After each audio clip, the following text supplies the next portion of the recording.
தொங்கு சட்டசபை நேர்ந்தால் ஆட்சி அதிகாரத்தில் பங்கு கேட்பீர்களா? செய்தியாளர் கேள்விக்கு பிரேமலதாவின் அதிரடி பதில். தமிழக சட்டமன்ற தேர்தல் முடிவு வெளியாக இன்னும் சில தினங்களே உள்ள நிலையில் தேமுதிக பொதுச்செயலர் பிரேமலதா விஜயகாந்த் செய்தியாளர் சந்திப்பில் அளித்துள்ள பதில் அரசியல் வட்டாரத்தில் பெரும் சலசலப்பை ஏற்படுத்தியுள்ளது. தேர்தல் முடிவுகளில் எந்த கட்சிக்கும் தனி பெரும்பான்மை கிடைக்காமல் தொங்கு சட்டசபை அமையும் பட்சத்தில் ஆட்சி அதிகாரத்தில் தேமுதிக பங்கு கோருமா என்ற கேள்விக்கு மே 4ஆம் தேதி வரை பொறுத்திருங்கள், முடிவுகள் வந்த பிறகு எங்கள் நிலைப்பாட்டை தெரிவிப்போம் என்று அவர் அதிரடியாக பதிலளித்துள்ளார்.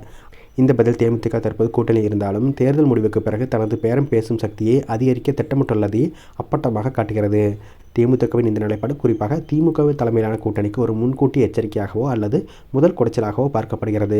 ஒருவேளை திமுக கூட்டணி நூலிலையில் பெரும்பான்மையை தவறவிட்டால் தேமுதிக போன்ற சிறிய கட்சிகளின் ஆதரவு ஆட்சி அமைக்க தேவைப்படும். அந்த சூழலை பயன்படுத்திக் கொண்டு அமைச்சரவையில் இடம் அல்லது அதிகார பகிர்வு போன்ற கோரிக்கைகளை முன்வைக்க பிரேமலதா தயாராகி வருவதாக தெரிகிறது. விஜயகாந்த் இருந்த காலத்தில் தேமுதிக ஒரு மாற்று சக்தியாக தனித்து நின்று பின்பம் தற்போது அதிகார பங்கீட்டை நோக்கி நகர்வது அக்கட்சியின் அரசியல் உக்தியில் ஏற்பட்ட பெரிய மாற்றத்தை குறிக்கிறது. கூட்டணி கட்சிகளை தங்களது வெற்றிக்கு துணையாக சேர்த்து கொண்ட திமுக தேர்தல் முடிவுகளுக்கு பிறகு அந்த கட்சிகளை தங்களுக்கு முட்டுக்கட்டையாக மாறுவதை விரும்பாது.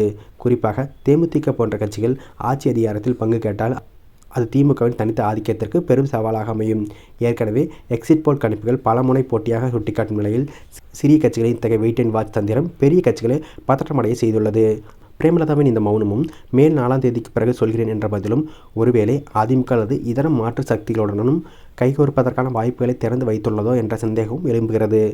அரசியலில் நிரந்தர நண்பனும் இல்லை, எதிரியும் இல்லை என்பதற்கு இணங்க ஆட்சி அமைக்க தேவையான இடங்கள் யாருக்கு குறைவாக இருக்கிறதோ அங்கு தேமுக தனது நிபந்தனைகளை விதிக்க காத்திருக்கிறது.